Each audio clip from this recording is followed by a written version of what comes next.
Good afternoon. My name is Chris Adlam with Youth Pleasure Employers. I'm delighted to be joined by Louise from Clapham and Collinge. Hello there, Louise.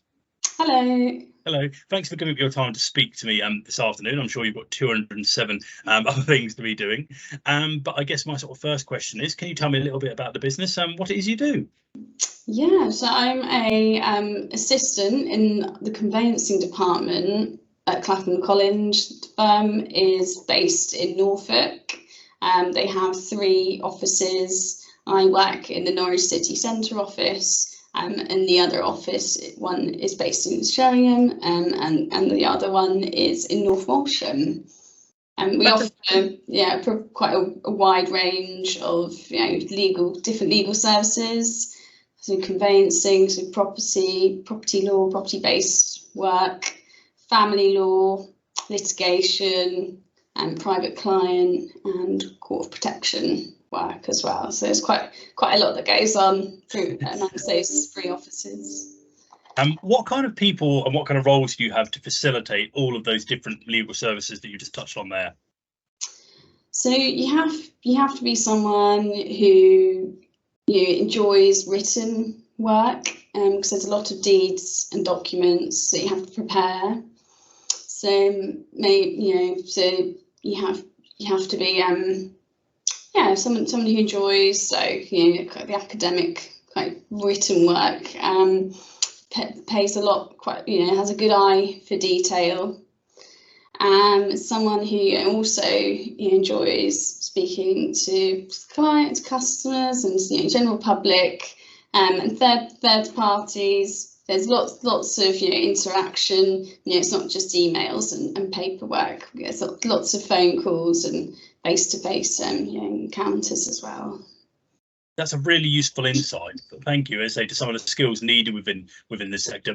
Across those offices you were talking there, what kind of people and roles do you have, if you see what I mean? So what kind of different jobs within the organisation are people doing? Yes, there's quite a behind the scenes of a law firm. There's quite a lot that goes on. It's not just lawyers. So you have operational support, and the people that actually get the offices, in a state that they can be worked in and worked from. And you've got IT, finance. There's a lot of money that's exchanged.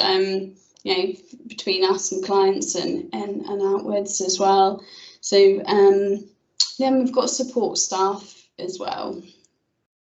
And as I say, you touched on some of the skills that you think someone needs to work in this kind of environment, as you said, sort of, be sort of prepared for written work, sort of a good eye to detail, those kind of things. What other kind of personality traits and skills would serve them well working in an organisation such as yours?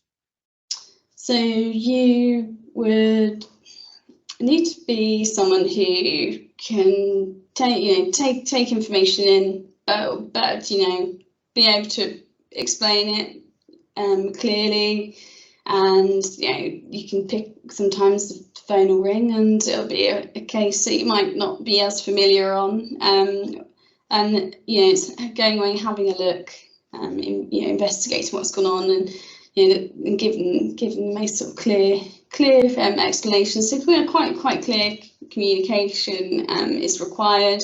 But someone, it's a lot of trust to work. You have to have clients put a lot of trust in you, to do their work. Sometimes you're dealing with their sort of big, if it's a house purchase, for example, a lot of trust in you to do the best for them, and there's a lot of money involved as well.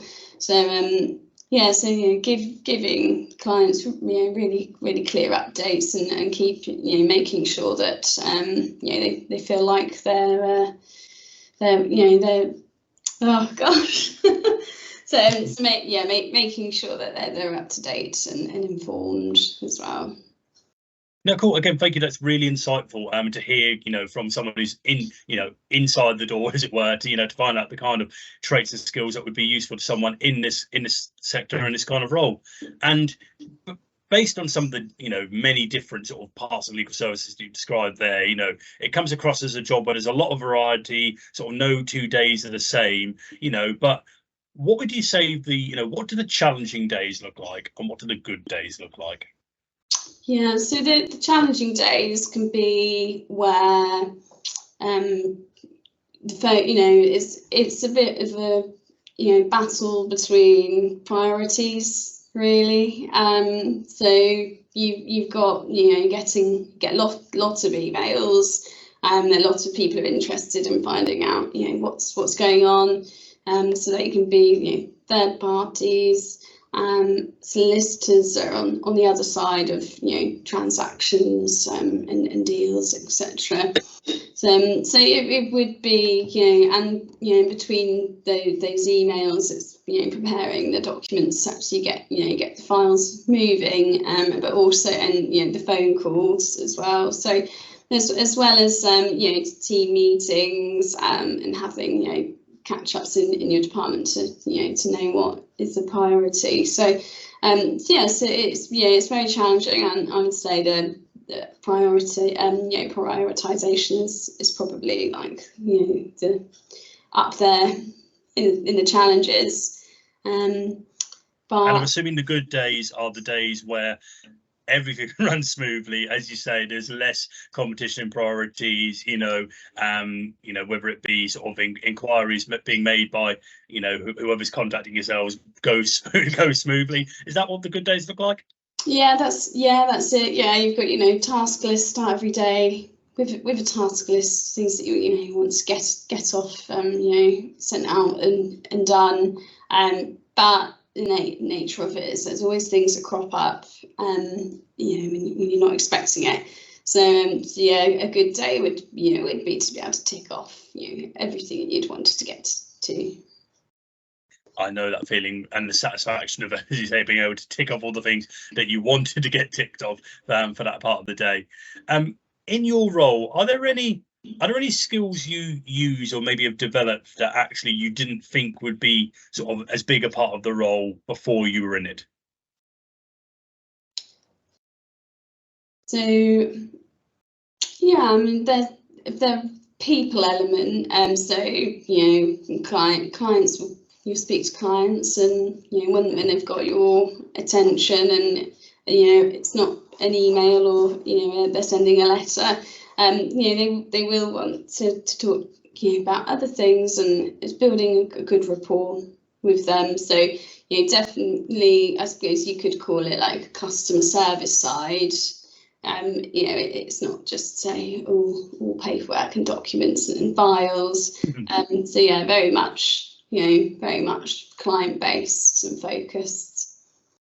No, it's interesting you say that, because I think, when it comes to legal services, I think there is an old-fashioned stereotype around it, where, as you say, people think, well, it's all documents and money, if you see what I mean. Whereas, as you say, you paint that actually at the root of all, communication with your clients, and having as personable approach as possible, is equally as important. I guess actually it's one of the things that helps separate you from other providers of legal services. Yeah, exactly. Yeah, they're especially like based in Norwich in the city. There's a lot of other firms, so there's a lot of competition, and it's nice when clients come back to you, that they're very satisfied and how you've dealt with their sort of situation previously. So that is one thing that clients will look for.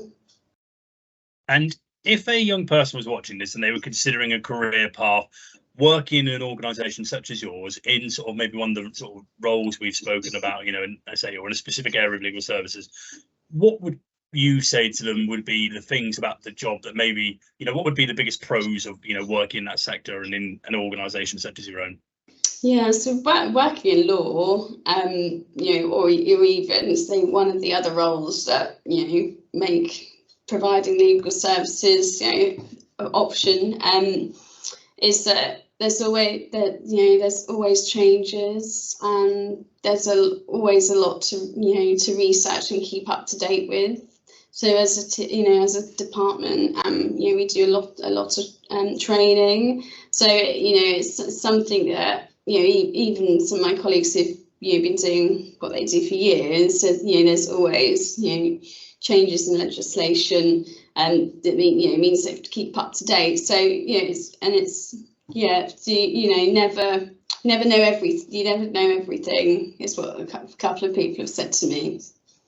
I think that's an approach and a lesson which you can use, throughout your career. As you say, always being willing to learn things. I say you're never going to, I think if you ever stop and say, oh no, so I know everything about this business, then you're doomed to fail. But I guess specifically, as you say, within the sector of law, always new legislations, things always changing. You could be dealing with cases that are sort of, that go back a multitude of years and stuff as well. So I guess that, is that one of the things that sort of drew you to this sort of sector, this job, was the variety?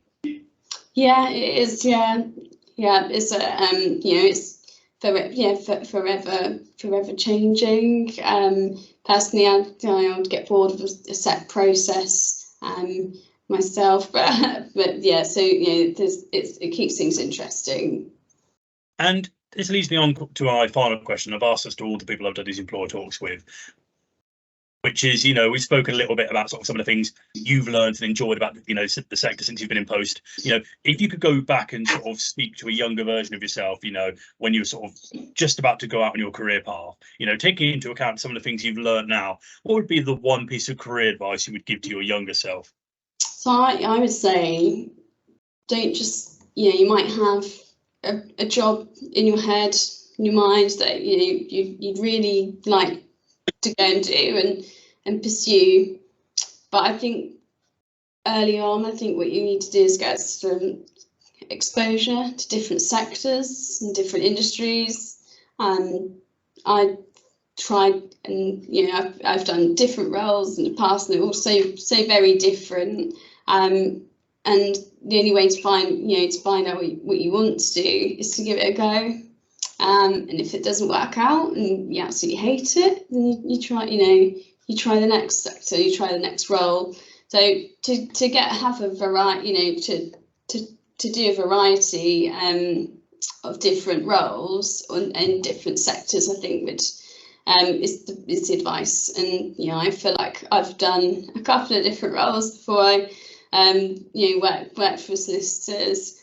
So you don't know what you like and enjoy. You might be more of a practical person, or say you might, but you might not be, and you may enjoy office-based work and written work. So that would be my advice, is to go and see what's out there and get some experience in all fields.